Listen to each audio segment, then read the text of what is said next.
ஆஸ்ட்ரோஜென் ஆன்மீக அன்பர்களுக்கு என்னுடைய அன்பான ஆசீர்வாதத்தை தெரிவித்துக் கொள்கின்றேன். 2026ஆம் ஆண்டுக்கான இனிய புத்தாண்டு நல்வாழ்த்துக்கள். கருணையே வடிவான விஷ்ணுமாயனும் உக்ர நரசிம்மனுடைய பரிபூர்ணமான ஆசி 2026 ஆண்டு முழுவதும் வரணும்னு பிரார்த்தனைப்பட. 2025ஆம் ஆண்டை பொறுத்த வரைக்கும் செவ்வாயினுடைய ஆதிக்கம் நிறைந்த ஆண்டாகத்தான் இருந்தது. புரிந்து கொள்வதில் அவ்வளவா சிறப்பு இல்லைங்க. கணவன் மனைவி உறவாக இருந்தாலும், தொழிலாக இருந்தாலும், வாழ்வாக இருந்தாலும் ஒரு போராட்ட களமாகத்தான் கடந்த ஆண்டு கடந்து சென்று விட்டார். 2026ஆம் ஆண்டை பொறுத்த வரைக்கும் ஒரு குருவின் ஒரு நிலை, அதாவது குருவும் சனியினுடைய சாரத்தில் நடைபெறுகின்ற ஒரு ஆண்டாகவும், சூரியன் இந்த ஆண்டு முழுவதுமே ராஜகிரகம் என்று சொல்லக்கூடிய ஆதித்யனுடைய ஆண்டாகத்தான் அமைகின்றது. அந்த வகையில் பார்க்கும் பொழுது என் கணித பிரகாரம் பார்த்தா ஒன்றுக்குரியவர் சூரியன் தானே. அந்த வகையில் 2026ஆம் ஆண்டை பொறுத்த வரைக்கும் எவ்வாறு இருந்து பார்க்க போகிறோம். அதே நேரத்தில் மற்ற கிரகங்களுடைய இருப்பையும் நம்ம பார்க்கணும்.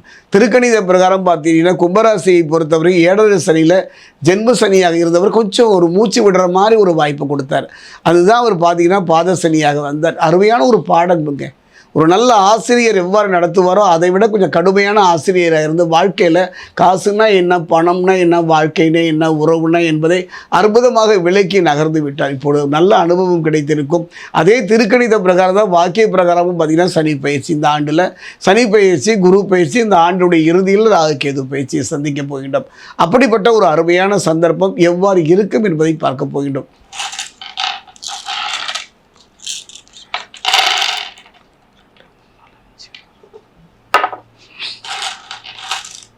அவிட்டம் 3-4. அடுத்ததாக பார்த்தீங்கன்னா சதயம்.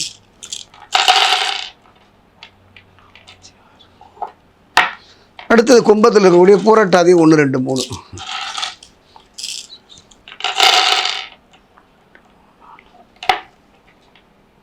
ஆஸ்ட்ரோஜென் ஆன்மீக அன்பர்களே, அருமையான சந்தர்ப்பங்க. கும்பராசியை பொறுத்த வரைக்கும் சனி பகவான் ஒருவரே நம்முடைய கர்மாவுக்கு ஏற்ற பலனை தொடர்ந்து தருகின்றார். யோகக்காரர்கள் என்று சொல்லக்கூடிய ராகு தருகின்ற யோக பலன், நல்ல மனைவி, நல்ல பிள்ளை, நல்ல குழந்தை, நல்ல எல்லாமே இருந்தும் கூட ஏதோ ஒரு விரக்தியான ஒரு மனோநிலை. நம்முடைய கனவு இவ்வளவுதானா, இதை தாண்டி நம்மால் நகர முடியவில்லை என்று கலங்கிய ஆண்டாகத்தான் 2025 ஆண்டு. 2026 ஆண்டை பொறுத்த வரைக்கும் கும்பத்துக்கு இப்போ பார்த்தீங்கன்னா 7வது சனியில் ஜென்ம சனியாக இருக்கின்ற. அதை பற்றிலாம் கவலைப்படாதீங்க. காரணம் ஜென்ம சனியில் வெற்றியை நோக்கி நகர்ந்தவர்களை, தொழிலில் வாழ்க்கையில் முன்னேற்றம் கண்டவர்களை நான் சந்தித்திருக்கேன். அந்த வகையில் பார்க்கும்போது சனி பகவான் இப்போ சனி செவ்வாயின் 4ஆம் பார்வை ராசியில், அதே நேரம் ராகுவும் 7ஆம் இடத்துல, யோககாரகன் என்று சொல்லக்கூடிய ஞானகாரகன் என்று சொல்லக்கூடிய கேதுவும் லாபஸ்தானத்தில் 4 கிரக சேர்க்கைகள். அது மட்டும் கிடையாதுங்க, குரு சனியின் பார்வை அற்புதமான ஒரு சாதகமான ஒரு சூழ்நிலை 2026ஆம் ஆண்டு தொடக்கத்திலேயே நிலவுகிறது. நம்ம எப்பவுமே வாழ்க்கையில் அடிங்க நாம் எடுத்து வைக்கின்ற அடி நலமாக, வளமாக, பாதுகாப்பாக, வலுவாக அமைந்து விட்டாலே போதும் அந்த ஆண்டை எளிதில் கடந்து விடலாம்.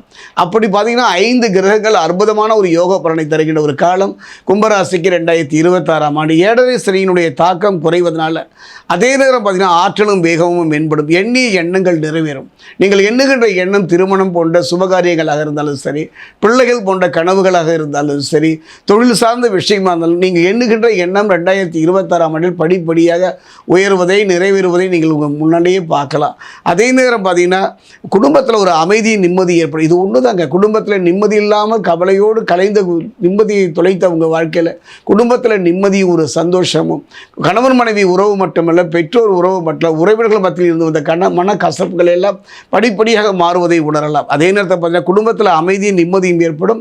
குறிப்பாக பார்த்தீங்கன்னா லாபஸ்தானத்தில் பலம், இந்த லாபஸ்தானத்துடைய பலம் என்ன பண்ணால் தலைக்கு வந்தது தலைப்பாதையோடு போச்சு. எந்த பிரச்சனைகள், அவமானங்களாக இருக்கட்டும், துயரங்களாக இருக்கட்டும், அத்தனையும் தலைக்கு வந்தது தலைப்பாதையோடு போச்சுக்கிற பிறகு கண்ணுக்கு தெரியாமலே மறைந்து விடுவதை இந்த 2026ஆம் ஆண்டு கவனிப்பீர்கள். அதே நேரம் வாங்கிய கடனை அடைப்பதற்கான அற்புதமான ஒரு சந்தர்ப்பம் இந்த காலகட்டத்தில் அமையும். கடனை அடைத்தால் மட்டும் போதுமா, கடனே வாங்காத ஒரு வாழ்வு வேண்டும் அல்லவா? அதற்கு காரணம் சனிதானே. அந்த சனி பகவானை பொறுத்த வரைக்கும் ஜென்ம சனியாக இருந்தாலும் கவலைப்படாதீங்க. நல்ல மாற்றம். மற்ற கிரகங்கள் துணை இருப்பார். ஒரு கிரகம் மட்டுமே கெடுபலனை நற்பலனை தந்து விடாது. மற்ற கிரகங்களுடைய இருப்பையும் பார்க்கலாம். ராசிக்கு பார்த்தீங்கன்னா குரு 3-10ஆம் அதிபதி, செவ்வாயே சம சப்தமாக பார்ப்பதனால குருமங்கள யோகம் இந்த ஆண்டினுடைய தொடக்கத்தில் பார்த்தீங்கன்னா அற்புதமான ஒரு யோகம். இந்த குருமங்கள யோகம் பெறக்கூடிய ஒரு அற்புதமான சந்தர்ப்பம். இந்த யோகம் அவ்வளோ எளிதில் கிட்டாது. கிட்டாலும் கும்பத்துக்கு வந்து வந்து போயிடுச்சு. இந்த 2026 தொடக்கத்தில் குருமங்கள யோகத்தை பெறக்கூடிய ஒரு நல்ல சந்தர்ப்பம் கிடைக்கும். ஏதாவது பார்த்தீங்கன்னா கணவன் மனைவிக்கு இருந்து வந்த ஒரு பனி போர் அது விலகுகின்ற ஒரு சூழ்நிலை அமையும்.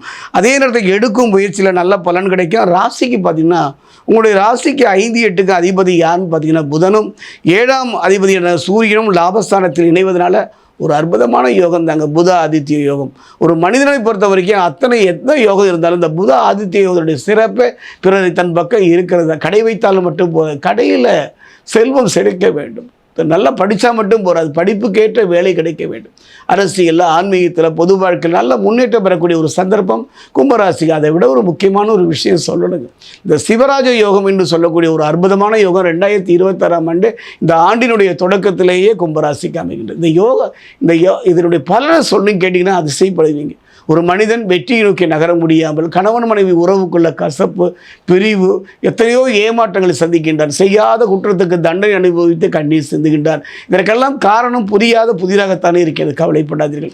இதெல்லாம் ஒரு சாபம். என்ன சாபம் என்று சொல்வதை விட எந்த சாபமாக இருந்தாலும் அந்த சாபம் நீக்குகின்ற ஒரு அற்புதமான யோக பலனை தரக்கூடியதான் சிவராஜ யோகம். இந்த யோகத்தை நீங்கள் முழுமையாக அனுபவிக்கக்கூடிய ஆண்டு 2026. கவலையே படாதீர்கள். பொண்ணு வைக்கும் இடத்துல பூ வைக்கிற மாதிரி தொட்டது துலங்கும்.